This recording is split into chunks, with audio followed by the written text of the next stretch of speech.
क्या आप जानते हैं कि हाई कोर्ट के जजों की नियुक्ति कैसे होती है? भारत में हाई कोर्ट के जज की सैलरी कितनी होती है और उन्हें कौन कौन सी सुविधाएं मिलती हैं? क्या हाई कोर्ट के जजों की सैलरी इतनी ज्यादा होती है जितनी आप सोचते हैं? अगर कोई जज अपना काम सही से न करे तो उसे कैसे हटाया जाता है? इन सभी सवालों का जवाब आपको इस वीडियो में मिलेगा। नमस्कार, मैं आपकी होस्ट यशस्वी गुप्ता आप सभी का स्वागत करती हूँ लाइव लॉ पर। भारतीय संविधान के अनुच्छेद 217 के तहत हाई कोर्ट के जजों की नियुक्ति होती है। इस प्रोसेस में भारत के राष्ट्रपति, चीफ जस्टिस और संबंधित राज्य के राज्यपाल शामिल होते हैं। इस प्रक्रिया का उद्देश्य ये सुनिश्चित करना है कि केवल योग्य और अनुभवी व्यक्ति ही इस महत्वपूर्ण पद पर नियुक्त हो। जब हाई कोर्ट में कोई पद खाली होता है तो उस न्यायालय के चीफ जस्टिस सीनियर जजों से कंसल्ट करके सूटेबल कैंडिडेट्स की लिस्ट तैयार करते हैं। ये लिस्ट राज्य के मुख्यमंत्री को भेजी जाती है जो इसे राज्यपाल यानी गवर्नर के पास भेजते हैं। इसके बाद ये लिस्ट केंद्रीय विधि मंत्रालय तक पहुंचती है जहां से इसे भारत के चीफ जस्टिस और सुप्रीम कोर्ट के कोलिजियम को भेजा जाता है। सुप्रीम कोर्ट कोलिजियम जो भारत के चीफ जस्टिस और 2 सीनियर जजों का समूह होता है,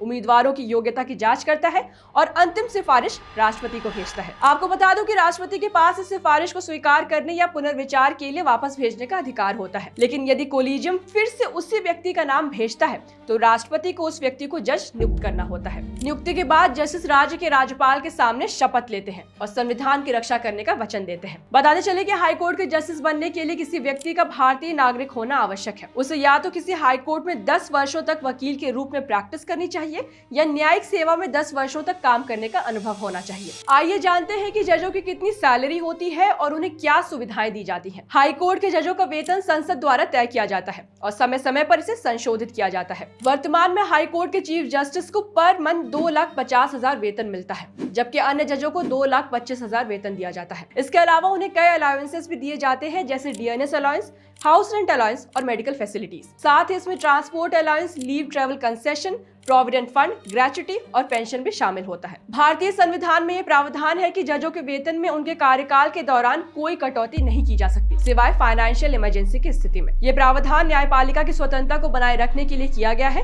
ताकि जजों पर किसी तरह का आर्थिक दबाव न डाला जा सके। रिटायरमेंट के बाद हाईकोर्ट के जजों को पेंशन दी जाती है जो उनकी सेवा अवधि और अंतिम वेतन के आधार पर तय की जाती है। हाईकोर्ट के जस्टिस 62 वर्ष की आयु तक पद पर बने रहते हैं। हालांकि वे राष्ट्रपति को लिखित में इस्तीफा देकर अपने पद से स्वेच्छा से हट सकते हैं। इसके अलावा यदि किसी जस्टिस को सुप्रीम कोर्ट में नियुक्त किया जाता है या किसी अन्य हाई कोर्ट में ट्रांसफर किया जाता है तो उनका मौजूदा पद समाप्त हो जाता है। और अगर किसी जज को उनके पद से हटाना हो तो इसके लिए इम्पीचमेंट प्रोसेस अपनाई जाती है। संविधान के अनुच्छेद 217 भाग 1 भाग बी और अनुच्छेद 124 भाग 4 के तहत जज को केवल मिसबिहेवियर या इनकैपेसिटी के आधार पर हटाया जा सकता है। किसी जज के खिलाफ इम्पीचमेंट प्रोसेस लाना हो तो इसे संसद के किसी भी सदन में पेश किया जा सकता है। ये प्रस्ताव लोकसभा में कम से कम 100 सांसदों या राज्यसभा में 50 सांसदों के हस्ताक्षर के साथ लाया जाता है। इसके बाद लोकसभा या राज्यसभा के चेयरमैन एक 3 मेंबर कमेटी गठित करते हैं जिसमें एक सुप्रीम कोर्ट के जस्टिस, एक हाई कोर्ट के चीफ जस्टिस और एक लीगल एक्सपर्ट शामिल होते हैं। ये कमेटी आरोपों की जांच करती है और रिपोर्ट संसद को सौंपती है।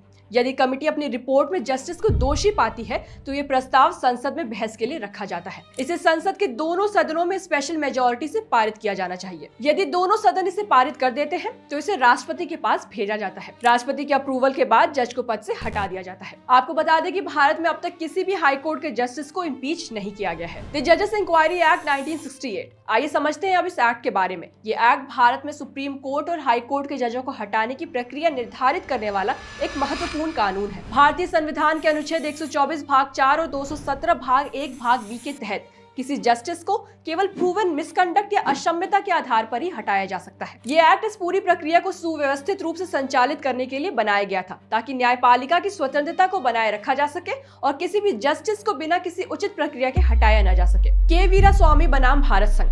जजों के खिलाफ भ्रष्टाचार के आरोपों की जांच और उन पर कार्रवाई के संदर्भ में सुप्रीम कोर्ट ने के वीरास्वामी बनाम भारत संघ मामले में महत्वपूर्ण दिशा निर्देश दिए हैं। इस मामले में सुप्रीम कोर्ट ने हाई कोर्ट के जजों को भ्रष्टाचार निवारण अधिनियम 1947 के तहत लोक सेवक माना, जिसका मतलब है कि जजेस भी इस एक्ट के प्रावधानों के अंतर्गत आते हैं और उन पर भ्रष्टाचार के आरोप लगाए जा सकते हैं। हालांकि न्यायपालिका की स्वतंत्रता सुनिश्चित करने के लिए अदालत ने यह भी निर्धारित किया है कि किसी जस्टिस के खिलाफ आपराधिक मामला दर्ज करने से पहले भारत के चीफ जस्टिस से परामर्श जरूरी है। इसके अलावा ऐसे मामलों में राष्ट्रपति की पूर्व स्वीकृति भी आवश्यक है। बताते चले कि न्यायपालिका ने इन हाउस इंक्वायरी भी स्थापित किया है। इन हाउस प्रोसीजर्स के माध्यम से न्यायपालिका अपने सदस्यों के खिलाफ लगे आरोपों की जांच करती है। यह मैकेनिज्म सुनिश्चित करता है कि जजों के खिलाफ कार्रवाई निष्पक्ष और पारदर्शी हो, साथ ही उन्हें अनावश्यक बाहरी दबाव से बचाया जा सके। हाईकोर्ट के जज को हटाने की प्रक्रिया कठिन इसलिए रखी गई है ताकि वे स्वतंत्र रूप से अपना काम कर सके और कानून की रक्षा कर सके, लेकिन इसका मतलब ये नहीं है कि वे कानून के ऊपर हैं।